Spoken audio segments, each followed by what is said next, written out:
상담실에 찾아갔는데 이제 찾아가는 길에 자동차 기름이 뚝 떨어진 거예요.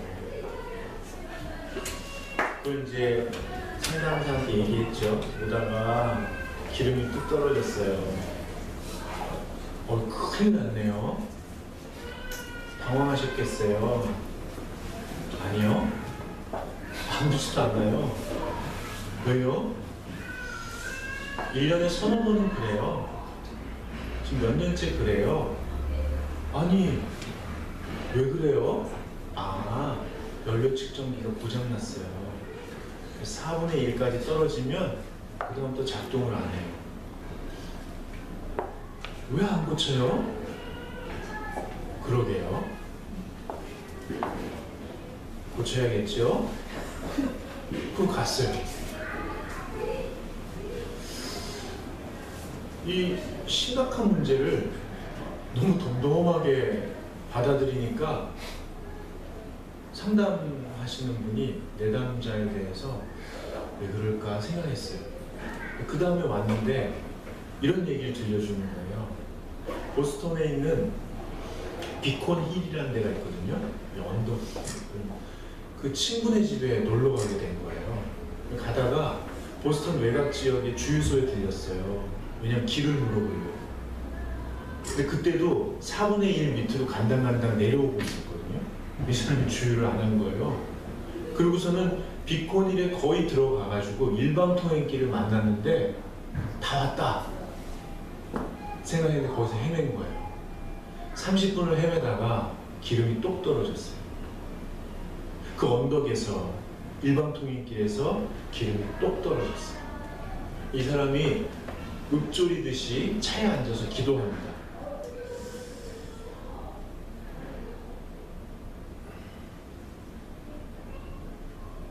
내가 기름 없이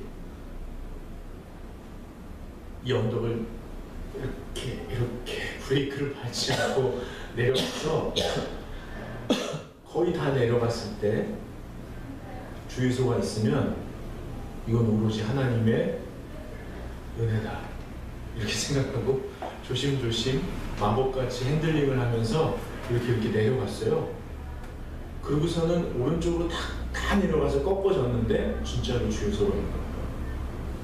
그리고 그 내려온 힘으로 코너링을 하면서 싹 가서 딱 섰는데 주유기 앞에 딱 쓴 거예요. 이렇게 기름을 넣었어요.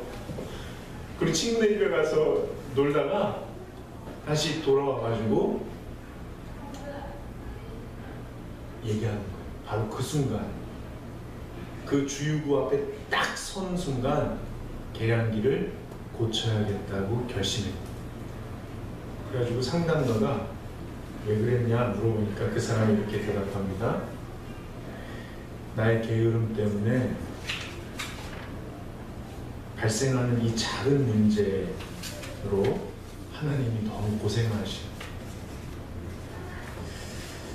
내가 하나님을 위해서 할 수 있는 사소한 일을 함으로 하나님께서 더 중요한 일을 하실 수 있도록 자유를 드리기 위해서 그렇게 했다는 거예요. 여러분 심리학자들이 얘기합니다. 벌 받을 거야, 버림받을 거야 라는 부정적인 강화 작용보다 칭찬과 관심과 같은 긍정적인 강화 작용을 통해서 사람들을 훨씬 더 많이 받아요. 이 사람은요, 도시 외곽에서 기름이 똑 떨어져서 혼자 밤을 지샐 때도 이거 고칠 생각을 못했습니다.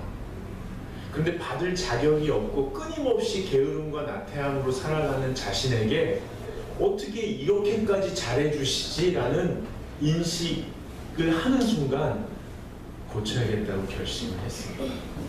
스캇백 박사가 뭐라고 하냐면요, 이 일화는 9월의 추천 도서인 주와 함께 가는 여행 그 책에 나온 일화입니다.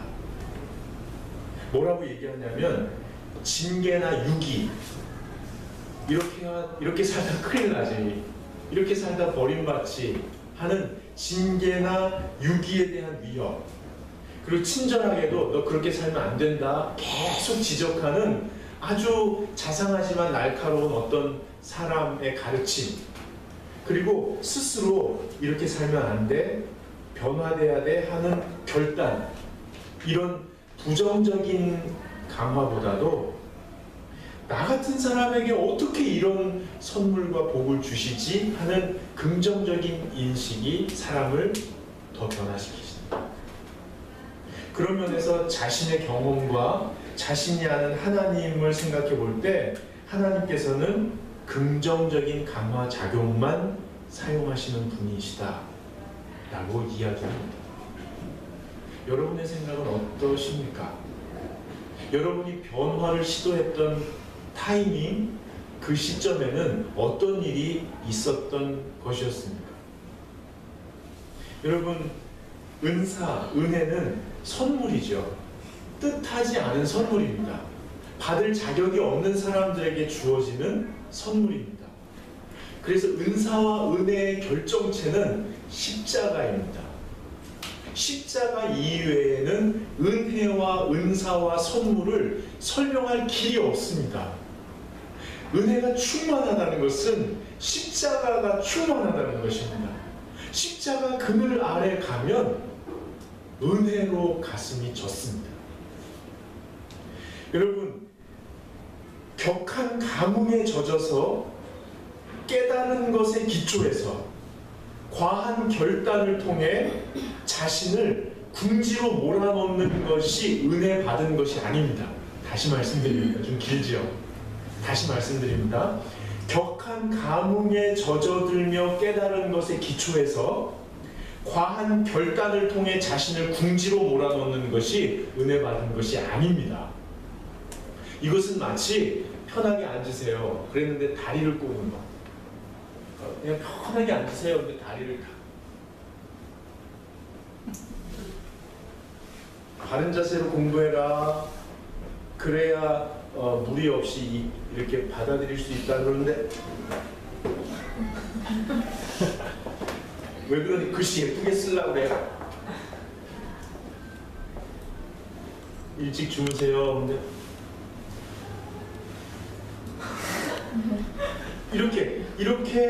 이렇게 하면서 어디가 결리거나 긴장을 시켜야만 편안함을 느끼게 된 신체의 스트레스 상황이 똑같습니다. 종교인들이 은혜 받았다고 하고 성장한다고 할 때 자기를 부정적인 감정이나 긴장이나 입지가 좁은 데로 몰아넣음으로 긴장해서 그래야 존재가 편안한 것처럼 느끼는 그 상태를 은혜라고 착각하는 사람들이 많이 있습니다. 여러분 어떠세요? 여러분 몸이 느끼시죠? 이렇게 딱 앉았을 때 이렇게 하고 있는 건 느끼시죠? 정서적으로도 영적으로도 마찬가지입니다. 자기를 힘들게 하거나 위기 상황이 됐을 때 살아있다고 느끼게끔 하는 이 구조. 여러분, 그러면 성경에서 말하는 참된 은혜가 무엇일까요? 잘 들어보세요. 은혜는 다함이 없는 하나님의 사랑과, 다함이 없어요. 아무리 퍼내도 끝이 없는, 마르지 않는 샘 같은 다함이 없는 하나님의 사랑과 가능성 없는, 어떻게도 가능성이 없는 인간의 죄악이 만나는 자리가 은혜의 자리입니다. 그래서요, 하나님의 사랑의 빛 가운데로 가요. 그럼 빛에 들어가니까 내 죄악된 모습이 드러나잖아요. 그래서 도망가는 거예요. 도망가는데 도망가봐야 가망성이 없어요. 살 길이 없는 거예요. 그러니까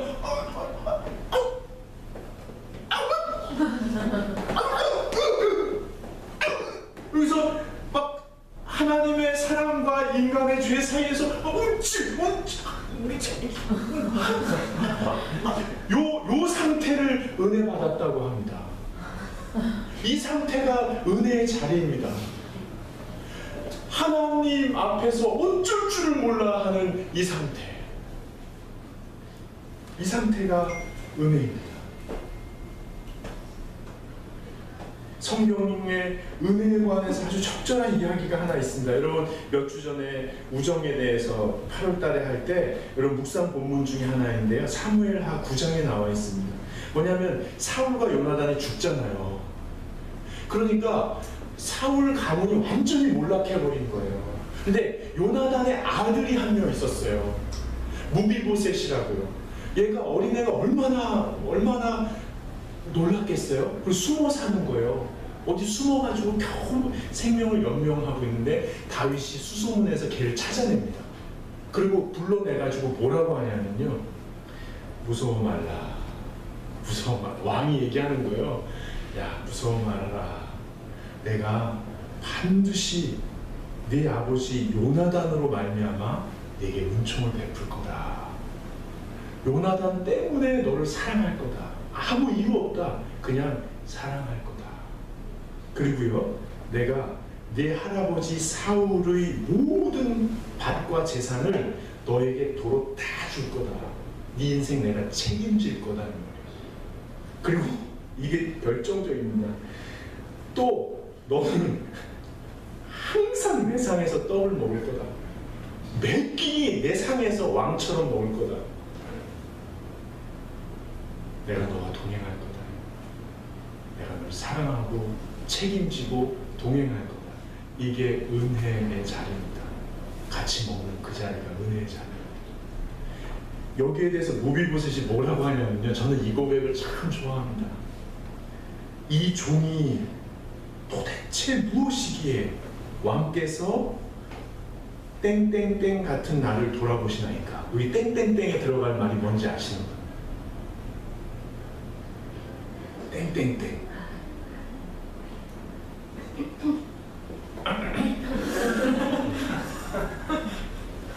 여기가 죽은 개 같은 나를 돌아보시나.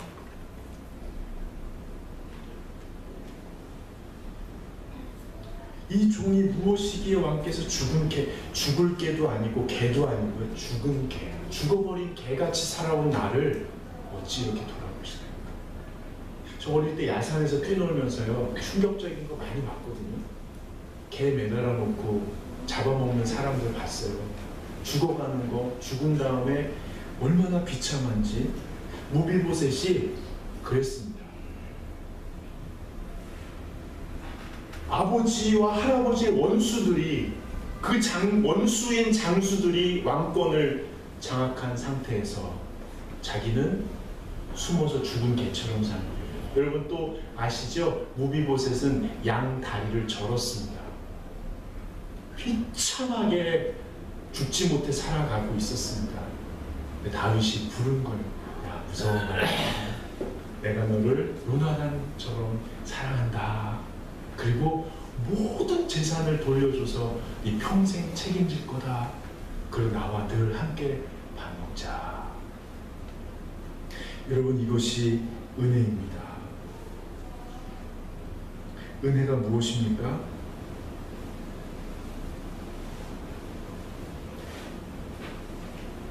자녀됨의 권세를 늘 확인하는 것. 왕처럼 먹는 것입니다. 제가 전에 교회에 있을 때 그 교회 종탑이 참 신기했습니다. 모든 종탑은 이렇게 올라가면서 십자가가 있잖아요.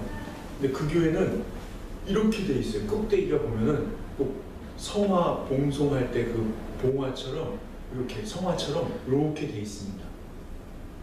나중에 그 원로 목사님이 교회를 세우실 때 이렇게 했다고 그러시더라고요. 하나님께서 은혜의 화살을 팍 해서 팍 박았다는 거예요. 화살을. 거의 십자가 이렇게 십자가 종탑을 화살 뒤가 이렇게 돼 있잖아요. 하늘에서 은혜를 딱 해서 팍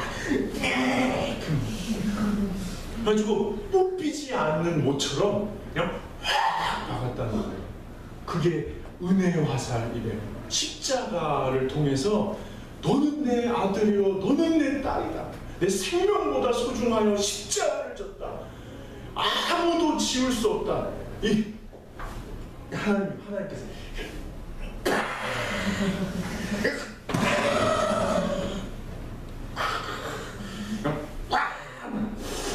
뽑히지 않는 모처럼. 그게 뭐예요? 너는 내 자식이다. 내가 널 사랑한다. 내가 너를 책임질 거다. 내가 늘 너와 동행할 거다.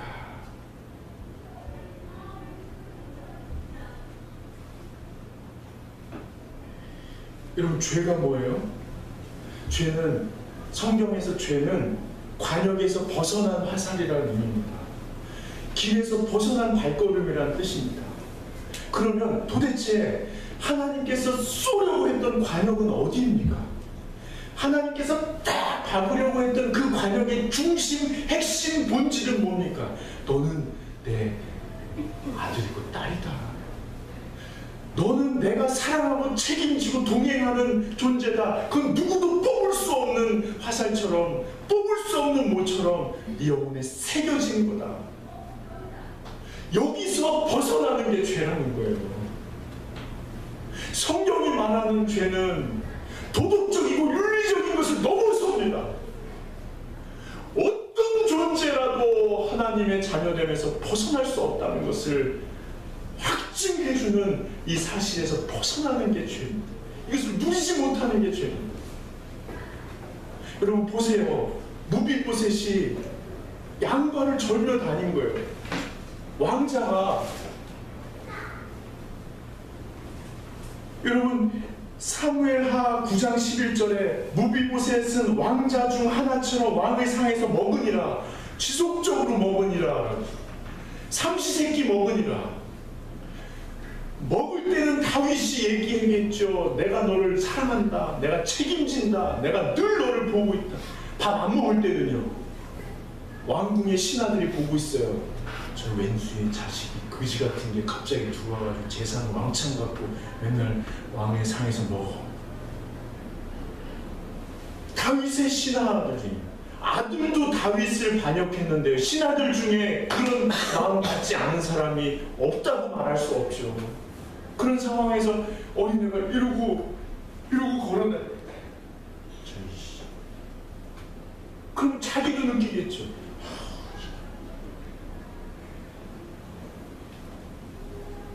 너무 무섭고 상처받고 죽은 개처럼 살다가 왕궁에서 뭘 듣고 배워도 그걸 못할 때도 있을 거 아니에요. 그러면 얘가 무슨 생각을 하겠어요? 이렇게 걷는데 내가 왕 자격, 밥 먹을 자격이 있나? 내가 왕자처럼 행동하지 못한 걸 들켰는데 신하가 얘기하면 내가 왕자 자격이 있나? 다윗은 계속 부르는 거예요. 계속. 네가 걸음걸이가 어떻든 상관없다. 네가 왕궁의 관습을 못 익혀도 상관없다. 내 충성스러운 신하들이 너에 대해서 뭐라고 판단해도 상관없다. 매끼리 와서 먹어라. 왜냐하면 너는 왕자니까. 이게 영생입니다. 영생이 생명의 지속성이라면 죽지 않고 사는 것도 영생이고, 천국에서 누리는 천국의 삶도 영생이지만, 성경이 말하는 영생은 지금 여기서 하늘의 생명력을 만끽하며 누리는 존재의 상태를 영생이라고 얘기합니다. 그러면 무비보셋이 와가지고 다윗이랑 먹을 때에 확증되는 왕자로서의 정체성을 삼시세끼 이외의 생활 속에서도 확장되어 가면서 누리는 것. 즉 여러분이 예배할 때뿐만 아니라 삶에서 고단하게 씨름하고 치 바치고 함부로 당하고 여러분이 잘못하고 그래서 남들이 뭐라고 하고 내 스스로도 나를 볼 때 하나님의 자녀답지 못하다는 인식이 들어올 때도, 그때에도 내가 하나님의 자녀라는 사실을 기억해가는 것, 이게 영생을 누리는 것입니다. 여러분 생각해 보십시오. 다윗이 이렇게 보니까 무비보셋 자꾸 없어. 너 오늘은 따로 먹어요. 그 신하들 그 203호 가면 신하들 먹는 데 있으니까 거기서 먹어. 너 거기서도 못하는 노예 쪽으로 간다? 이렇게 안 하셨다는 거예요. 어떠한 상황에도 매 끼니 와서 같이 먹은 거예요. 이것을 다윗의 신실함이라고 합니다. 성실함. 하나님은 성실하십니다. 여러분, 신앙생활을 배운다는 것은 바르게 생각하는 걸 배우는 겁니다. 신앙생활은 하나님의 자녀로서 생각하는 것을 배우는 겁니다. 내가 뭔가 잘할 때, 잘못할 때, 아, 하나님이 나를 거절하시겠구나. 이걸 못했으니까. 내가 이 상황에서 이렇게 하니까 하나님이 나를 거부하시겠구나. 징계하시겠구나. 버리시겠구나. 라는 생각이 들어올 때 그 생각을 자녀됨의 정체성에서 다시 한번 바라보고 선택해 가는 것이 신앙생활입니다. 그러므로 믿음은 하늘로부터 오는, 오늘 전도사님 말씀하신 대로 하늘로부터 오는 거부할 수 없는 감흥에 깃든 신탁이 아니고 이미 베풀어 주신 선물을 누릴 수 있도록 내 속에 거짓의 영이 속이는 것들을 거절해가는 그런 과정입니다. 그래서 깊이 생각하고 그 생각의 끈을 바르게 잡으셔야 됩니다. 이 공동체는요, 공동체에서 마련한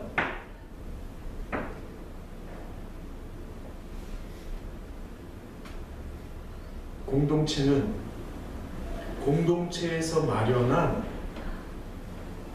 신앙 경험에 다 같이 매몰되는 게 아닙니다. 바르게 생각하기 위해서 고독한 자리, 침묵의 자리를 마련하고 주님과 관계한 1대1이 만나서 이루어지는 공간입니다. 여러분을 이 교회가 한 종교 집단으로 끌고 가는 게 아니고 하나님의 자녀로서 1대1로 만나서 자유롭게 피어나는 꽃처럼 성장해가는 여러분 한 분 한 분이 모여서 마련되는 것이 공동체입니다. 여러분, 영생은 그래서 하나님의 은혜 때문에 지금 여기에서 하늘의 생명력으로 충만한 상태를 누리는 것입니다. 어떠한 상황에서도 하나님의 자녀로서의 그 정체성을 꼭 붙드실 수 있으면 좋겠습니다. 아무것도 누구도 뺏어갈 수 없는 그 정체성을 꼭 붙들고 한 주를 잘 사셨으면 좋겠습니다. 다 함께 일어나셔서